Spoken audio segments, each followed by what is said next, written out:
नमस्कार दोस्तों, आपके अपने YouTube चैनल जीके फास्ट में आपका स्वागत है। दोस्तों, आज हम ग्राम पंचायत के बारे में चर्चा करेंगे। पिछले वीडियो में हमने पंचायती राज है उसकी प्रमुख विशेषता, साथ ही साथ वार्ड सभा और ग्राम सभा के बारे में चर्चा कर चुके हैं। आज के लेक्चर में हम ग्राम पंचायत के बारे में चर्चा करेंगे। ग्राम पंचायत राजस्थान में, मैंने पिछले वीडियो में आपको बताया था कि राजस्थान में जो व्यवस्था अपनाई गई है वो त्रिस्तरीय व्यवस्था अपनाई गई है। अब त्रिस्तरीय में सबसे निम्न स्तर कौन सा आता है? तो ग्राम पंचायत आती है। दूसरा स्तर खंड स्तर पे कौन आती है? पंचायत समिति आती है। और उच्च स्तर पर जिला परिषद आती है। हम एक एक को देखते हैं। सबसे पहले हम लेते हैं ग्राम पंचायत को। ग्राम पंचायत राजस्थान में कुल है 11,341। राजस्थान में कुल कितनी ग्राम पंचायतें हैं वर्तमान में? तो 11,341 हैं।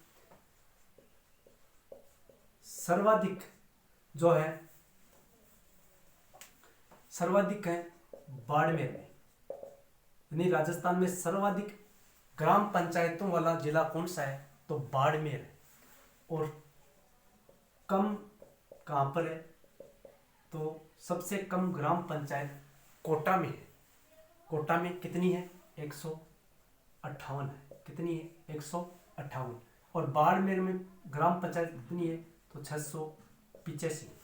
बात समझ में आ गई कि राजस्थान में वर्तमान में कुल कितनी ग्राम पंचायतें हैं? तो 11,341 हैं।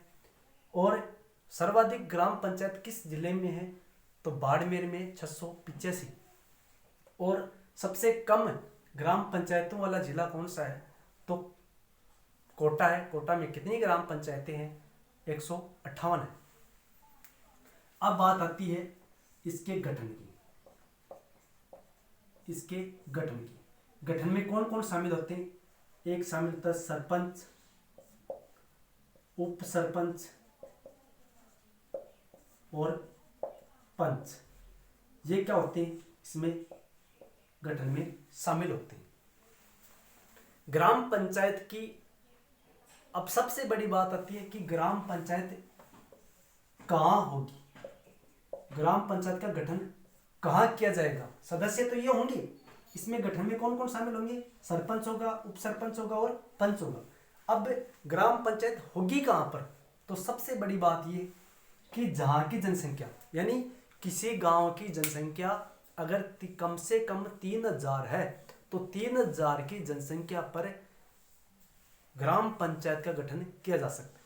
यह जरूरी नहीं कि एक गांव में 3,000 हो तभी होगा। 2 या 2 से अधिक गांव मिलकर भी 3,000 की जो जनसंख्या की कंडीशन है उसको पूरा कर सकते हैं। तो 2 या 2 से अधिक गांवों की एक ग्राम पंचायत हो सकती है। यानी कम से कम कितनी जनसंख्या होनी चाहिए? तो जनसंख्या की बात करें तो कितनी होनी चाहिए? कम से कम 3,000 होनी चाहिए। और 3,000 की जनसंख्या पर कितने सदस्य बनेंगे? 9 सदस्य बनेंगे। 9 सदस्य बनेंगे। लेकिन 31 अक्टूबर 2019 को इसमें संशोधन किया गया था। 31 अक्टूबर 2019 को राजस्थान में संशोधन किया गया कि न्यूनतम सदस्य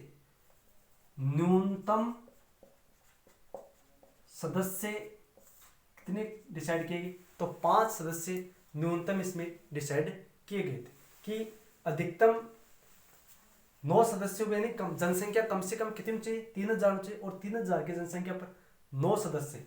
और 31 अक्टूबर 2019 को एक संशोधन किया गया कि ग्राम पंचायत बनने के लिए न्यूनतम सदस्य कितने हो सकते हैं? 5 हो सकते हैं। अब मान लो 3,000 जनसंख्या और ग्राम पंचायत का गठन हो गया। अब प्रति हजार की वर्दी पर, अगर प्रति 1000 वर्दी में एक सदस्य 1000 की वर्दी होगी तो 2 अतिरिक्त सदस्य और चुन लिए जाएंगे। यानी ग्राम पंचायत वहां होती है जहां की जनसंख्या कम से कम 3,000 हो और 3,000 की जनसंख्या पर 9 सदस्य हो।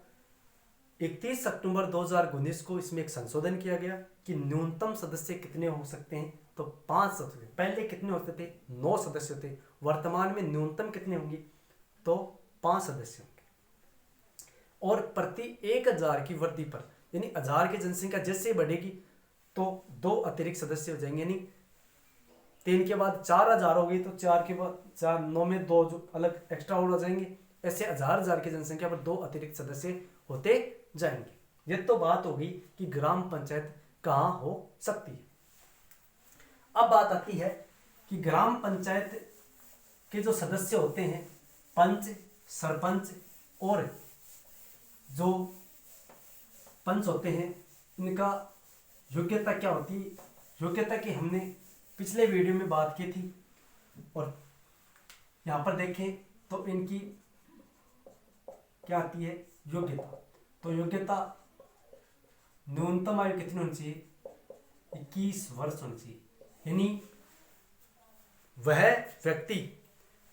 व्यक्ति जिसकी न्यूनतम आयु 21 वर्ष है, वह ग्राम पंचायत के सदस्य का चुनाव लड़ सकता है। और 27 नवंबर 1995 के बाद तीसरी संतान न हो, यानी नवंबर 1995 के बाद तीसरी संतान न हो। अगर तीसरी संतान होती है तो उसे पंचायती राज के जो चुनाव है उनसे बर्खास्त कर दिया जाएगा। यानी न्यूनतम आयु कितनी होनी चाहिए, 21 वर्ष होनी चाहिए, और 27 नवंबर 1995 के बाद उसे तीसरी संतान न हो। तो इन कंडीशनों को जो पूरा करता है वो ग्राम पंचायत के सदस्य का चुनाव लड़ सकता है। अब बात आती है योग्यता के बाद क्या होंगे, इनके चुनाव होंगे। तो चुनाव की बात करें तो चुनाव में हमने बताया था कि अनुच्छेद 243 के तहत, आर्टिकल 243 के तहत कौन कराएगा, राज्य निर्वाचन आयोग करवाएगा। राज्य निर्वाचन आयोग करवाएगा। अब चुनाव कैसे होते हैं, तो सबसे पहले आता है सरपंच, उप सरपंच और पंच। सरपंच के चुनाव होते हैं प्रत्यक्ष, और पंच के भी चुनाव कैसे होते हैं, प्रत्यक्ष। उप सरपंच के चुनाव कैसे होते हैं, अप्रत्यक्ष। अब देखो समझो इसको। प्रत्यक्ष क्या होता है, जिसमें आफा भाग लिया, समझ में आ गई बात जी। मैं आफा भाग लिया, यानी जनता के द्वारा चुने जाते हैं कौन, सरपंच।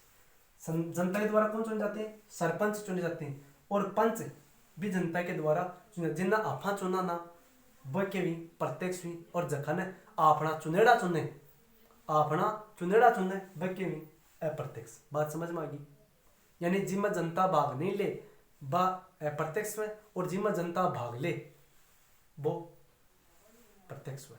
जी हाँ, प्रधानमंत्री का चुनाव में जनता भाग ले तो वह अप्रत्यक्ष है, और सांसद का चुनाव में जनता भाग ले, यानी लोकसभा का सदस्य विधानसभा का आपा विधायक बनाओ तो मैं आपा वोट करा, वो प्रत्यक्ष है। बात समझ में आ गई। अब इनके क्या हो गई, ये चुनाव हो गए। अब चुनाव के बाद क्या होती है, शपथ। चुनाव के बाद क्या होगी, शपथ होगी। पॉलिटिकल बहुत ईजी है, इसको स्टेप बाय स्टेप याद रखोगे, बहुत ईजी है। सबसे पहले इनका गठन किया, गठन के बाद कौन कौन होते हैं, इनकी क्या होती है, योग्यता। योग्यता के बाद क्या होंगी, योग्यता पूरी करने के बाद क्या होंगी, चुनाव। चुनाव पूरे होने के बाद इनको क्या दिलाई जाएगी, शपथ दिलाई जाएगी। अब शपथ कौन दिलाता है, आरओ दिलाता है। आरओ जो चुनाव करवाता है, यानी एसडीएम, ग्राम पंचायत में कौन होता है, एसडीएम होता है। एसडीएम या एसडीएम के द्वारा नियुक्त कोई व्यक्ति। आरओ मतलब रिटर्निंग ऑफिसर,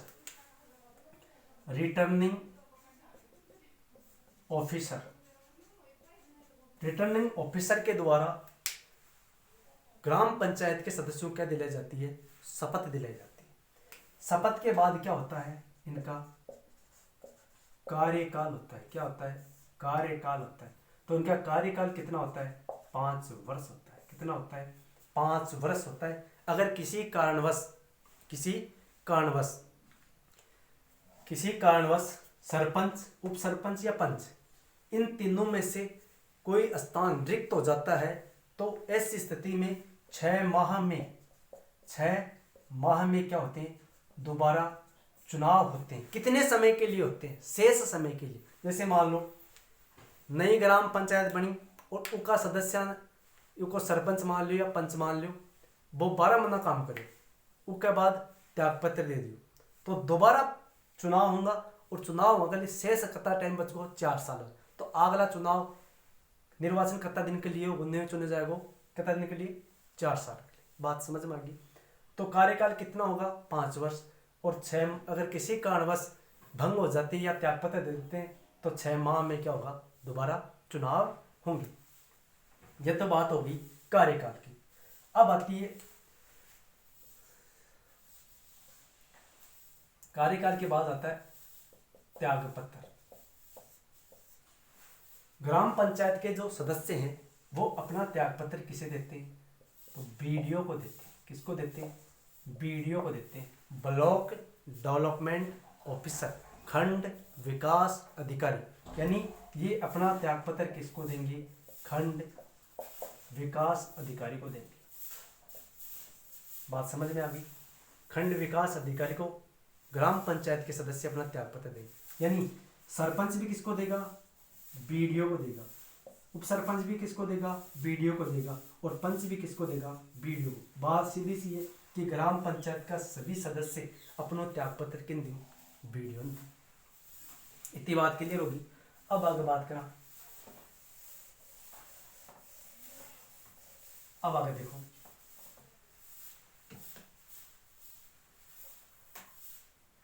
सरकारी अधिकारी।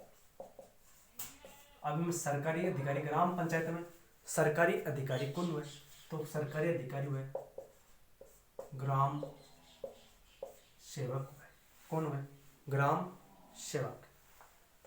ग्राम सेवक ग्राम पंचायत में सरकारी अधिकारी हुए तो इसको ग्राम प्रधान भी बोलते हैं। क्या बोलते हैं, ग्राम प्रधान भी बोलते हैं। ग्राम सेवक सरकारी अधिकारी होता है।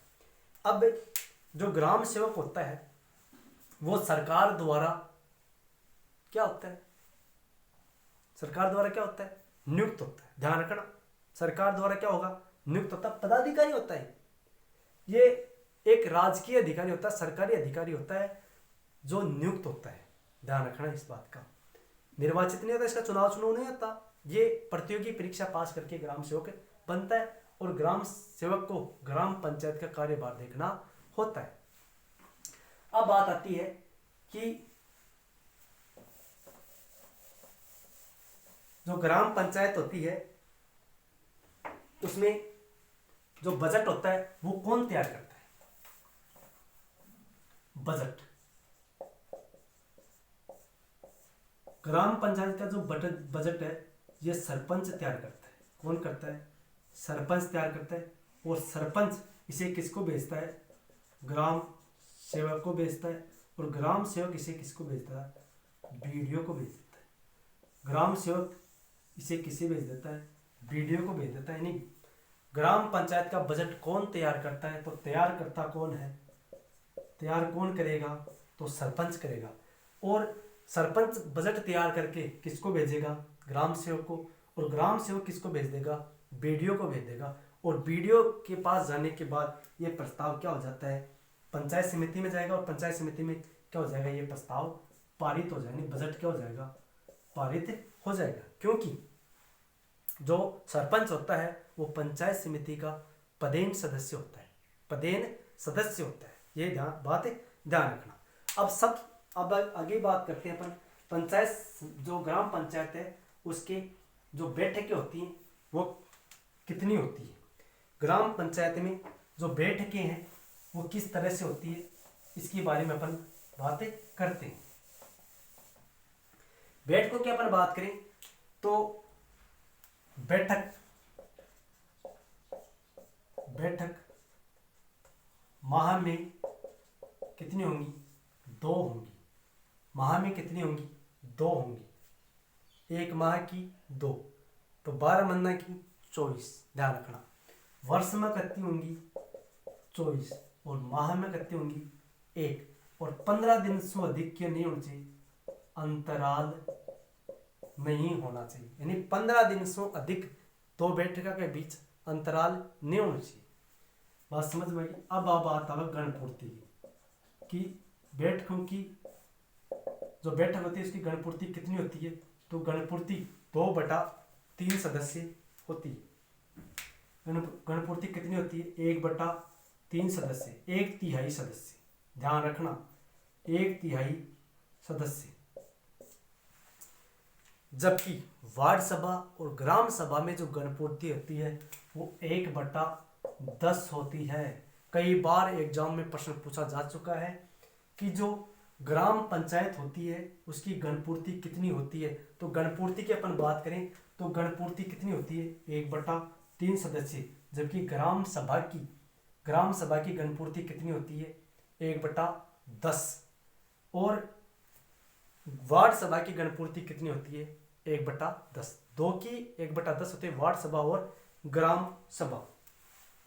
इसके अलावा एक क्वेश्चन बार बार पूछा जाता है कि जो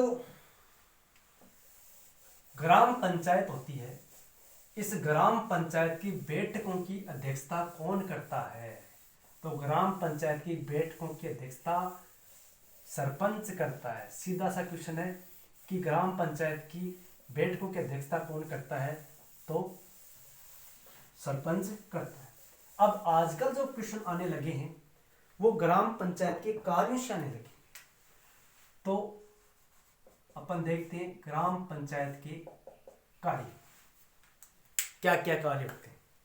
देखो नॉर्मल सी बात है, इसको समझने का सीधा सा तरीका है। गांव में जो भी वजह मान लो साफ सफाई हुआ है, लाइट की व्यवस्था हुआ है, साफ सफाई करवा हुआ है, लाइट की व्यवस्था करवा हुआ है, पेयजल की व्यवस्था करवा है, तो यह काम कौन करे, ग्राम पंचायत करे। साथ ही साथ क्या करवा, गांव के अंदर जो प्रदर्शनी लगाओ, क्या लगाओ, प्रदर्शनी लगाओ।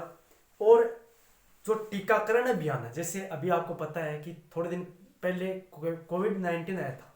कोविड-19 के समय जो ग्राम पंचायत के द्वारा जो आशा सहयोगिनी थी, आंगनवाड़ी केंद्र था, उनके द्वारा घर घर जाकर टीकाकरण किया गया। यानी कार्य की बात करें तो ये क्या कराएगा, पेयजल की व्यवस्था करेगा। पेयजल के साथ ये क्या करेगा, बिजली की व्यवस्था करेगा।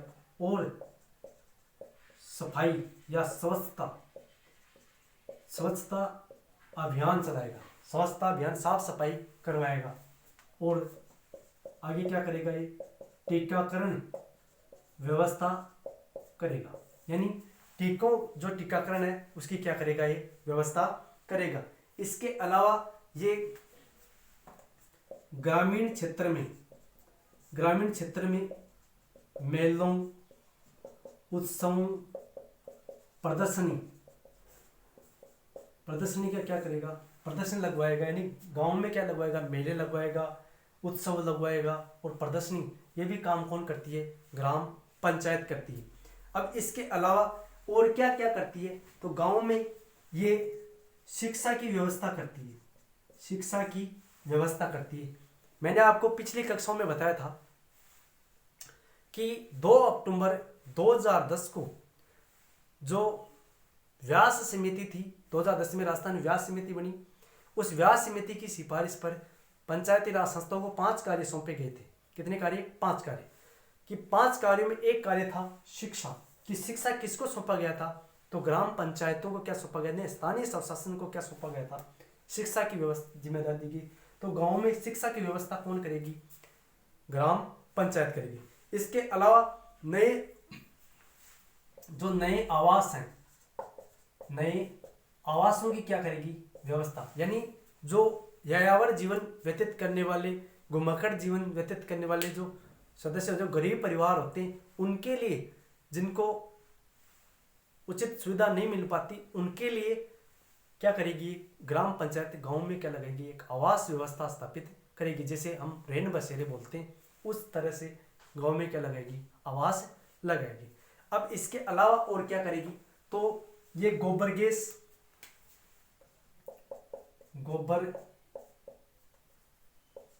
गैस,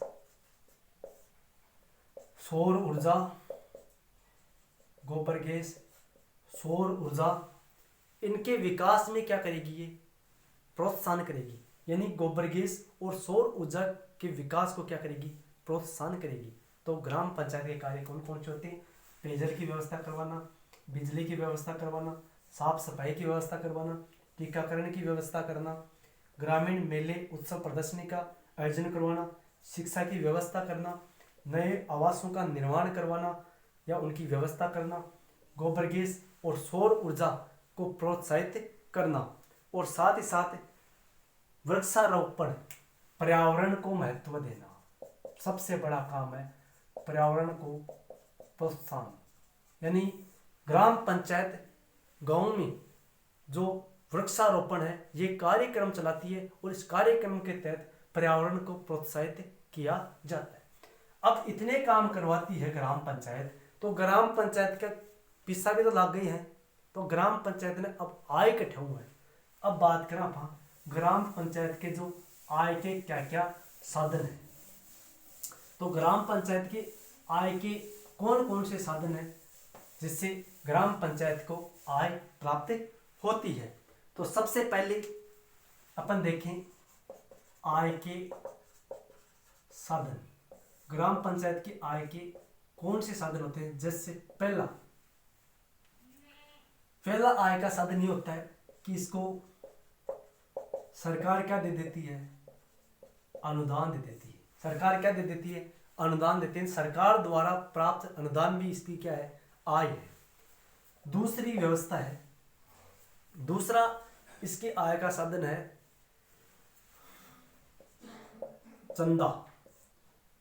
चंदा राशि। यानी लोगों के द्वारा गांव के विकास की सहायता हेतु चंदा दिया जाता है, और चंदा देने से ग्राम पंचायत को क्या होती है? आय होती है। कर लगाकर ग्राम पंचायत अपने आय में वृद्धि किस तरह से करती है? कर लगाकर भी अपने राजस्व में वृद्धि करती है। इसके अलावा जो अचल संपत्तियां होती है, अचल संपत्तियां होती है, उससे भी इनको क्या होती है? आय होती है। कर कैसे? जैसे गांव में मेले लगाएगी तो मेले लगाने के पहले ग्राम पंचायत से अनुमति लेनी पड़ेगी, और अनुमति के लिए वहां पर कुछ शुल्क जमा किया जाता है। तो इससे भी क्या होती है? ग्राम पंचायत को आय होती है। इसके अलावा जुर्माना लगाकर, इसके अलावा क्या लगाती है ग्राम पंचायत? जुर्माना लगाकर भी आय प्राप्त करती है। तो दोस्तों अगले वीडियो में हम जो दूसरा स्तर है ग्राम पंचायत उससे संबंधित चर्चा करेंगे। अब एक जाते जाते एक क्वेश्चन और बता देता हूं कि जो ग्राम सभा है, नोट में लिख लेना यहां पर, जो ग्राम सभा है इसका उल्लेख आर्टिकल 243 के या ए, ग्राम सभा का उल्लेख अनुच्छेद 243 क में किया गया है। पहली बात। दूसरी बात, जो ग्राम सभा वर्ष है, राजस्थान में ग्राम सभा वर्ष 2009-10 में मनाया गया था। यानी राजस्थान में ग्राम सभा वर्ष कौन सा घोषित किया गया था? 2009-10 का जो सत्र था वो ग्राम सभा वर्ष घोषित किया गया था। आई होप दोस्तों आपको वीडियो अच्छा लगा तो इसे अपने दोस्तों में ज़्यादा से ज़्यादा शेयर करें, तथा चैनल पर पहली बार विजिट कर रहे हैं तो चैनल को सब्सक्राइब जरूर करें, वीडियो को लाइक करें। आप लाइक करेंगे तो हमें मोटिवेशन मिलेगा, और मोटिवेशन मिलेगा तो हम आपके लिए बहुत अच्छे से अच्छा कंटेंट उपलब्ध करवाएंगे। और आपको टॉपिक में कोई भी अगर समस्या आ रही है तो आप कमेंट बॉक्स में ज़रूर लिखें। तो धन्यवाद दोस्तों। जय हिंद, जय भारत।